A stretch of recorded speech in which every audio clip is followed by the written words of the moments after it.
અંબાજીની આસપાસ વાહનો પર પથ્થરમારાની ઘટનાઓ દિવસે ને દિવસે વધી છે.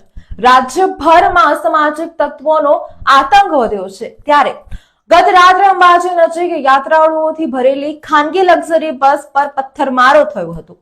અંબાજી તરફ જતા રસ્તાઓ ડુંગરિયાળ વિસ્તારમાં આવેલા છે, જેથી અંબાજી મહેસાણા તરફ જતી 3 લક્ઝરી બસ પર પંસા ગામ પાસે પથ્થરમારો કરવામાં આવ્યો હતો. ભક્તો માતાજીના દર્શન કરીને પરત ફરી રહ્યા હતા ત્યારે પથ્થરમારાની ઘટના બની હતી.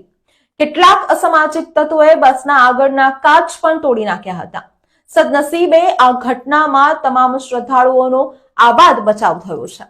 લોકોએ પોલીસ પેટ્રોલિંગ વધારવાની માંગ કરી હતી. ઘટનાની જાણ થતાની સાથે જ પોલીસ ઘટના સ્થળ ઉપર દોડી આવી હતી અને આગળની તપાસ હાથ ધરી છે. પણ પથ્થરમારાની ઘટનાઓમાં સતત વધારો થવાને કારણે યાત્રિકોમાં ભયનો માહોલ પણ જોવા મળી રહ્યો છે.